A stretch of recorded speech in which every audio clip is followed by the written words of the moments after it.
Hey, Mr. G here. Gonna do something a little different. I'm not gonna talk about music. I'm gonna talk about something that I was impressed with on my way to work this morning. I love C.S. Lewis's Chronicles of Narnia. I love how his characters are just these self-centered teens and preteens, and he throws them into an adventure where they become the kings and queens of Narnia. And they go in and out of Narnia over the space of all the stories. And even though I've read The Lion, the Witch, and the Wardrobe multiple times, as I'm reading through it, I can't help but sometimes wishing I could yell at them while I'm reading. Don't go there. Don't. The witch, she's not good. She's evil. But I can do that because I've read the story. And I know what's coming.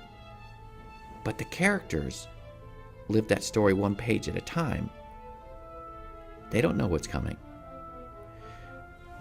And that makes me imagine what it must have been like for C.S. Lewis when he first laid down the finished manuscript of The Lion, the Witch, and the Wardrobe. At the sense of satisfaction he must have felt as he stared at that manuscript. Now, of course, I'm using my imagination, but I can imagine him staring at the manuscript, knowing beginning, middle, and end all at once. Then I kind of throw myself into the heart and minds of Lucy or Peter and live the story through them one page at a time, and they don't know what's coming. I wish I could shout to them when they're being discouraged and when they think Aslan's dead, and when it looks like the queen, the wicked queen, is gaining the upper hand. I wish I could shout to them, trust the author of the story. It works out well. It's a great story. But of course they wouldn't hear me. But that leads me to me, and perhaps to you. In my life, I've experienced tragedy, love, lost. I mean, I've lost both my parents now, my older brother. I've been in moments of terror when a large tornado was bearing down on my house out of the backside of Hurricane Hugo in Charleston, South Carolina. And my young son begging me, Daddy, make it stop, make it stop. I've never felt so helpless in all my life. I remember the morning of the Good Friday earthquake in Alaska, watching the world get turned upside down outside my house.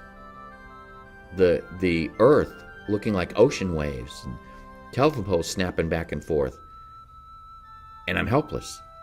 And I don't know what the next moment holds. I remember being in the middle of an angry ocean on a very small boat in Southeast Alaska on multiple occasions, being scared to death, not knowing what the next moment held.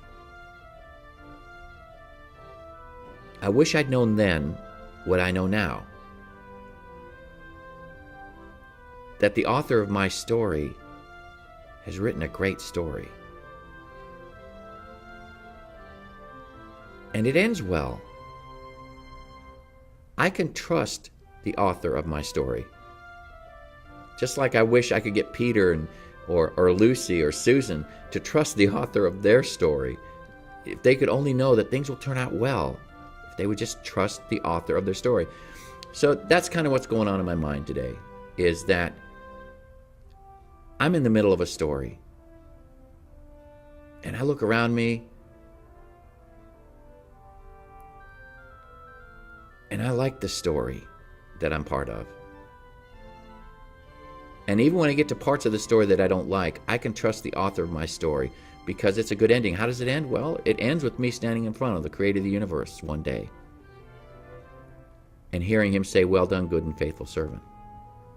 It involves me knowing that he knows the plans he has for me, and they're good plans, not for evil. It involves me knowing all things work together for the good for those who are his called out ones. This is a great story. And even though I don't know the specifics of what's coming next, tomorrow, or even the next 5 minutes, I know this much. I choose to follow the advice that I'd love to give to Peter and Susan and all those characters in the Chronicles of Narnia. Trust the author. Trust the one who writes the stories of our lives. So I'd just like to leave that with you today. You're living in the middle of a story. It's a great story. Trust the author.